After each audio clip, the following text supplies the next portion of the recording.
plusieurs vitraux. Il y a d'abord les vitraux de la nef qui racontent l'histoire de Sainte Onenne, qui est la patronne de l'Église. Il faut savoir que c'est la seule église au monde qui lui soit consacrée. Elle a vécu au 7e siècle à Tréorantec, donc c'est vraiment une sainte locale. Et donc sa vie s'est déroulée au 7e siècle. Elle était la fille de Judaël et de Pritel. Donc Judaël étant le roi de la Domnonée, c'était la région de Bretagne où nous sommes. Et il vivait donc sur Gaël.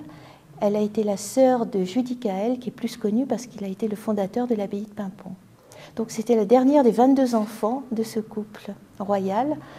Elle était très pieuse, évidemment, et à l'âge de 10 ans, elle décide de quitter la cour princière pour aller vivre comme les pauvres sur la lande. Alors elle part toute seule, toute petite, elle échange même ses vêtements avec une petite bergère qu'elle rencontre. Et puis quand la nuit vient à tomber, elle a peur et elle entend des loups au loin et elle frappe à la porte du manoir de Tréorantec pour trouver un abri. Et à partir du lendemain, pour avoir le gîte et le couvert, elle gardera les oies. Et donc effectivement, tous les jours, elle va prier la Vierge avant d'aller faire son travail de gardienne d'oies. Et un jour, elle amènera un gros bouquet de roses. Et à ce moment-là, la châtelaine du château de Tréorantec va se demander pourquoi ces roses disparaissent. Et elle va se rendre compte, en suivant Sainte Onenne, qui n'est pas encore sainte à cette époque-là, eh bien qu'en fait, elle amène tous les matins un bouquet des plus belles roses du château à la statue de la Vierge. Et là, la châtelaine va assister à un miracle. 2 anges vont venir, vont soulever Sainte Onenne, qui n'a que 10 ans, et la Vierge va se pencher pour lui faire un baiser. Donc, premier miracle.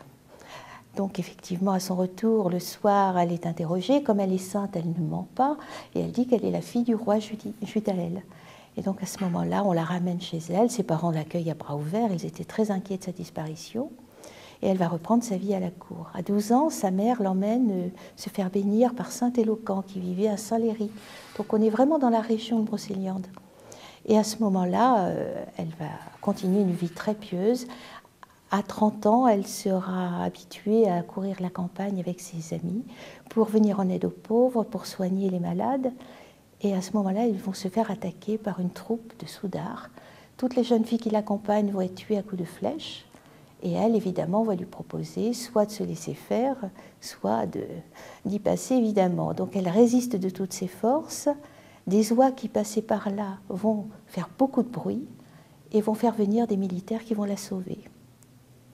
Donc effectivement, vous voyez le rapport avec les oies et avec les volatiles, toujours lié à Sainte Onenne.